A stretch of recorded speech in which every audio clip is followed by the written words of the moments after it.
Good morning students. समाजशास्त्र के पहले प्रश्न पत्र में यानी सामाजिक विचारकों के पेपर में हमने ऑगस्ट कॉम्ट के बारे में पढ़ा। ऑगस्ट कॉम्ट के जीवन के बारे में पढ़ा और उनके विचारों को समझने का प्रयास किया। स्पेशली प्रत्यक्षवाद के बारे में मैंने आपको डिटेल में समझाया। अब हम बात करेंगे एक अन्य समाजशास्त्री हर्बर्ट स्पेंसर के बारे में। समाजशास्त्र में कॉम्ट की जो विचारधाराएं हैं उनको स्पष्ट, उन्नत और विस्तृत रूप में प्रस्तुत करने का कार्य ब्रिटिश समाजशास्त्री हर्बर्ट स्पेंसर ने किया है। ये माना जाता है कि स्पेंसर ने कॉम्ट की विचारधारा को और अधिक उन्नत रूप में प्रस्तुत किया। उन्होंने 19वीं शताब्दी की सामाजिक विचारधारा को एक नया मोड़ प्रदान किया था। स्पेंसर ऐसे विद्वान थे जिन्होंने प्राणी शास्त्र के सिद्धांतों के आधार पर समाज का विश्लेषण प्रस्तुत करने का प्रयत्न किया। अब हम उनके जीवन के बारे में कुछ चर्चा करेंगे। हर्बर्ट स्पेंसर का जन्म इंग्लैंड के डर्बी नामक स्थान पर एक निर्धन परिवार में 27 अप्रैल सन 1820 को हुआ था। उनके माता पिता की आर्थिक स्थिति अच्छी नहीं थी। यही कारण है कि उन्हें विश्वविद्यालय में शिक्षा प्राप्त करने का कभी अवसर प्राप्त नहीं हुआ।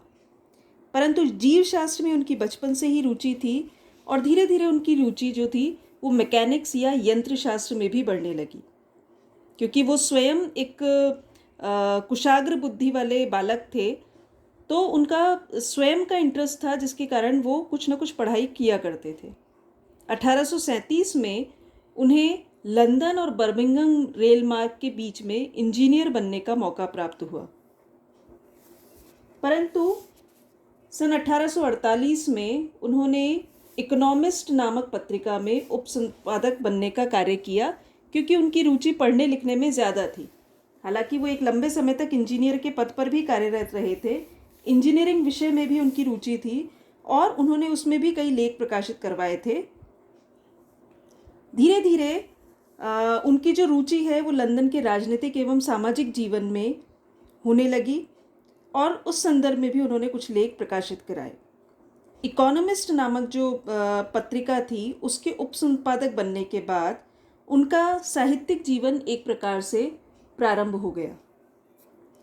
स्पेंसर ने इस दौरान कई लेख लिखे जिन्हें लंदन में और पूरे इंग्लैंड में एक तरीके से बहुत सराहा गया और उससे काफ़ी उथल पुथल भी मची। उनका एक लेख था the proper sphere of government और एक अन्य लेख था द डिसिडेंट ऑफ डिसेंट। इसके माध्यम से स्पेंसर को काफ़ी प्रसिद्धि भी प्राप्त हुई। इकोनॉमिस्ट नामक पत्रिका में उन्होंने लगभग 5 वर्ष तक काम किया। इस दौरान उन्हें कई उच्च एवं प्रमुख व्यक्तियों से मिलने का अवसर मिला। सार्वजनिक कार्यों में भी उनकी रुचि बढ़ी। 1850 में उन्होंने अपनी पहली पुस्तक सोशल स्टैटिस्टिक्स लिखी। इसी पुस्तक में स्पेंसर ने अपना एक बहुप्रसिद्ध जो सिद्धांत है सामाजिक उद्विकास का सिद्धांत, उसका प्रतिपादन किया था। स्पेंसर का जीवन जो है वो बहुत संघर्षपूर्ण रहा था। उनका स्वास्थ्य भी बहुत ज़्यादा ठीक नहीं रहा, कभी आर्थिक दशा भी ठीक नहीं थी और लेखन कार्य से भी उन्हें बहुत अधिक धन प्राप्त नहीं हुआ था। 1863 में उनकी एक और पुस्तक फर्स्ट प्रिंसिपल प्रकाशित हुई, जिसमें उन्होंने अपने दर्शन प्रणाली के सिद्धांतों को प्रतिपादित किया। 1858 में भी उन्होंने सिंथेटिक फिलॉसफी नाम से एक योजना भी प्रकाशित की थी, जिसमें उन्होंने उद्विकास के सिद्धांत की सार्वभौमिकता के बारे में जिक्र किया था। 1968 के बाद स्पेंसर काफ़ी प्रसिद्ध हुए। उनकी रचनाओं की काफ़ी बिक्री हुई।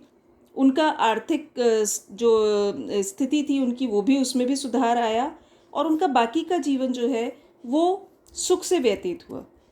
और अंत में 1903 में 83 वर्ष की आयु में स्पेंसर का स्वर्गवास हो गया।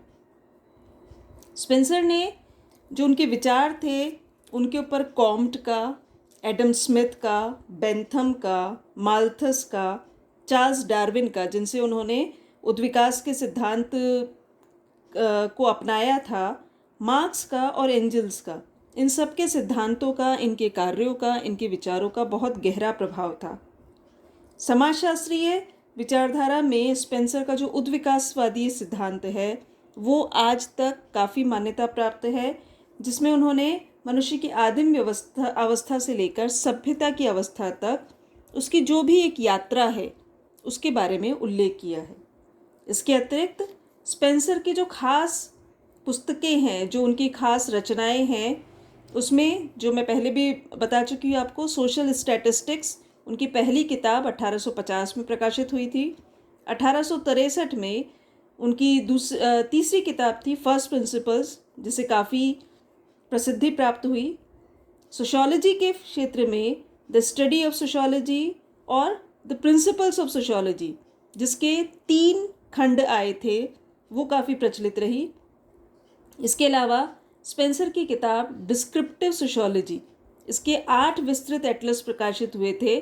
इन सारी किताबों में स्पेंसर ने समाजशास्त्र और समाज के जो भी अन्य क्षेत्र हैं उन सब के बारे में बहुत महत्वपूर्ण अपने विचार प्रस्तुत किए हैं, जिनको हम आज तक अपनाते हैं और जिनके आधार पर समाजशास्त्र आज भी खड़ा है।